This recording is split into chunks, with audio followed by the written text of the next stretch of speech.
राधे राधे कृष्ण भक्तों। श्री कृष्ण कहते हैं हमारे जीवन में मित्र और शत्रु बड़ा ही महत्व रखते हैं। यदि गंभीरता से सोचा जाए तो ऐसा कोई क्षण नहीं जब हम अपने मित्रों के बारे में ना सोचते हों या फिर अपने शत्रुओं के बारे में। हमारा हर कार्य या तो हमारे मित्रों के हित के लिए होता है या फिर हमारे शत्रुओं के अहित के लिए। हम हर स्थान में या तो अपने मित्रों के साथ होते हैं या फिर अपने शत्रुओं के साथ। कोई नहीं चाहता कि उनका शत्रु प्रसन्न रहे। हर कोई अपने शत्रु को नष्ट कर देना चाहता है और ऐसा करने के लिए वो हर संभव प्रयास करता है। उसे आर्थिक, मानसिक और शारीरिक हानि पहुंचाने का कार्य करता है। पर यदि आज मैं आपको ऐसा मंत्र सिखाऊं जिसे आप अपने शत्रु को सदा के लिए नष्ट कर दे तो, और वो मंत्र है मित्र बनाना। अपने सभी शत्रुओं को अपना मित्र बना लीजिए और आपके सारे शत्रु स्वतः ही समाप्त हो जाएंगे। मैं क्या कर रहा हूं? मैं दिए प्रज्वलित कर रहा हूं ताकि अंधकार को मिटा सकूं। अब आप कहेंगे कि इसमें कौन सी बड़ी बात है, पर इसमें महत्वपूर्ण बात समझने के लिए यह है कि मैं क्या नहीं कर रहा हूं।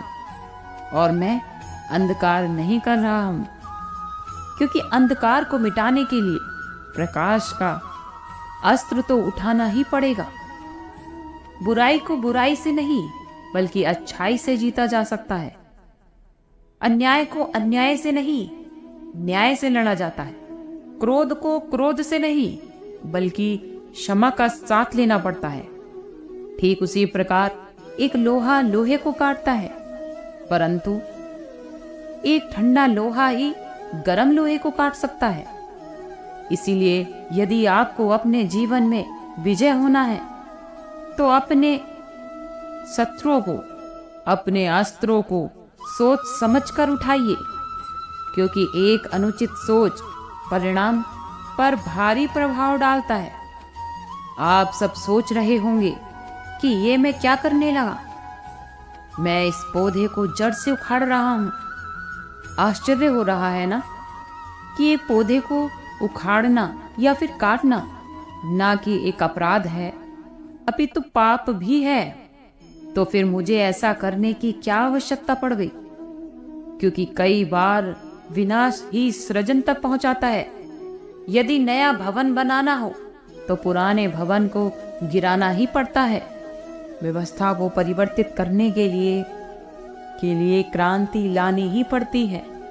और उसी प्रकार यदि किसी वृक्ष, किसी पौधे की जड़ों में घुन लग जाए या उसका मूल सड़ जाए तो उसे जड़ से उखाड़ देना ही श्रेष्ठ होता है, ताकि उस फल से नए पौधे उपज सके। एक दिन एक व्यापारी अपने घर से निकला। घर से निकलते ही एक बिल्ली ने उस व्यापारी का मार्ग काट दिया। व्यापारी घबरा गया।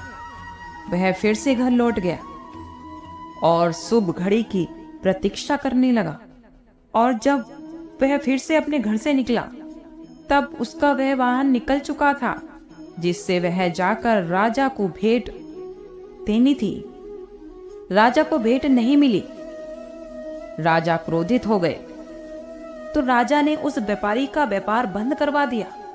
इस प्रकार व्यापारी क्रोधित होकर घर पर अपनी पत्नी से लड़ बैठा तो पत्नी अपने बच्चों समेत मायके वापस चली गई। और उस व्यापारी के जीवन में अगर कुछ रह गया था तो केवल अंधकार।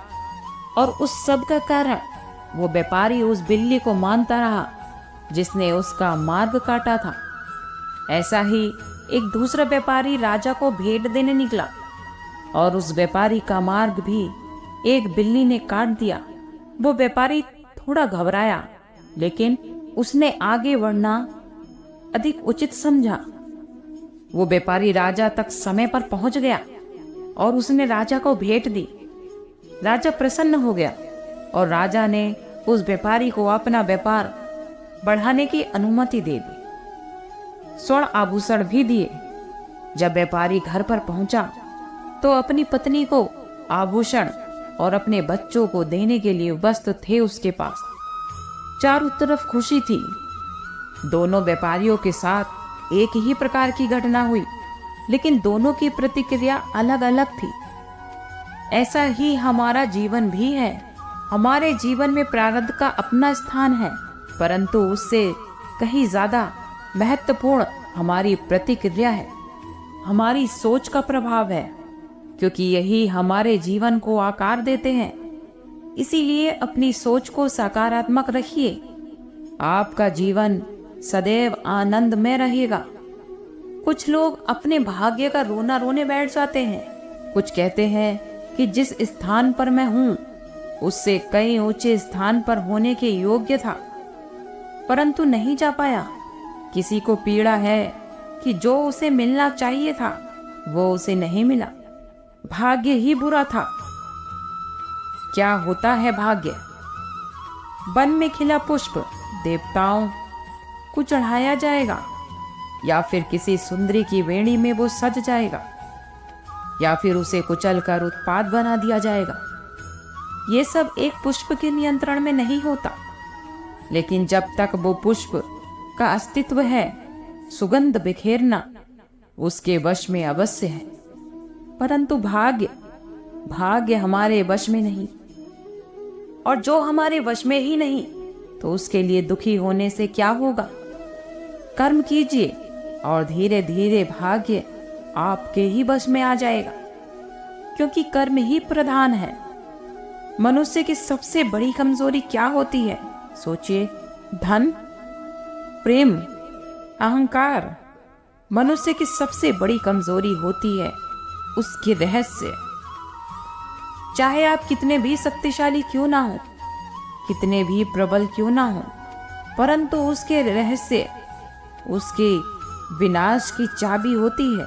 इसीलिए अगर प्रबल रहना है, शक्तिशाली रहना है, तो अपने रहस्य को आप किसी को भी ना बताएं, ना मित्र को और ना ही शत्रु को, क्योंकि समय पर कब कौन शत्रु हो जाए ऐसा कहना संभव नहीं। विभीषण को रावण के अमृत कुंड का ज्ञान था, इसीलिए प्रभु श्री राम रावण का वध करने के लिए सफल हो सके। इसलिए सही यही है कि आप अपने रहस्य को अपने तक ही सीमित रखिए।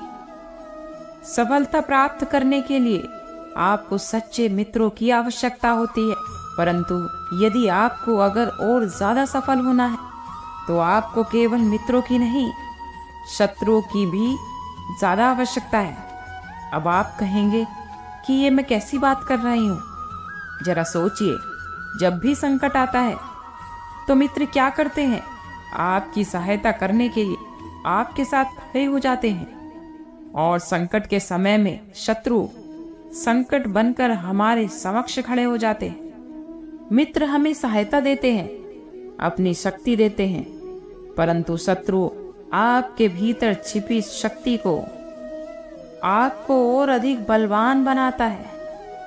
संगति या साथ, मित्र और साथी मनुष्य के व्यक्तित्व के लिए सबसे महत्वपूर्ण है। अब आप कहेंगे ये कैसे? मनुष्य अवश्य अपने व्यक्तित्व के लिए उत्तरदायित्व होता है, परंतु मनुष्य संगति में ना चाहते हुए भी उसका व्यक्तित्व संगति की भांति हो जाता है।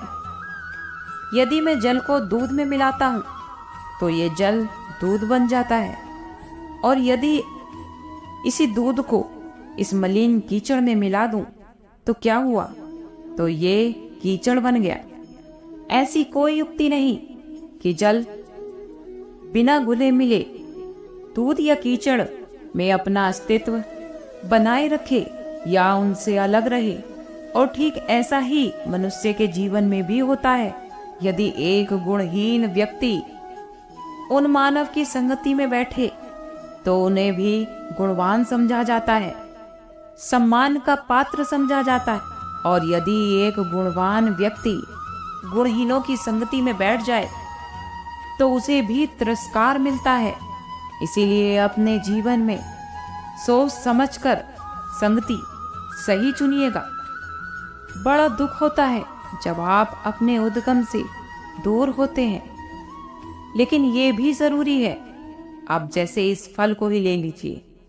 अपने जीवन दाता वृक्ष से अलग होकर ये ना केवल किसी की भूख शांत करेगा, बल्कि इसके भीतर के एक बीज से नए वृक्ष का सृजन भी होगा और कई फल जन्मेंगे। सृजन की प्रतिक्रिया में पीड़ा अवश्य है, लेकिन ये अगर पीड़ा नहीं होगी तो सृजन भी नहीं होगा। पीड़ा अपने उद्गम से दूर होने की, पीड़ा अपनों से दूर होने की। इस फल की भांति हम मनुष्य को भी अपने उद्गम से, अपने सगे संबंधियों से अलग होना पड़ता है, और यही अलगाव एक नए सृजन को, एक नई सृष्टि को, एक नए विकास को जन्म देता है। इसीलिए ऐसे अलगाव से दुखी मत होइए, उसका स्वागत कीजिए, क्योंकि ये विकास की नींव है। आज के लिए इतना ही। कल फिर मिलते हैं एक नई वीडियो के साथ। खुश रहिए,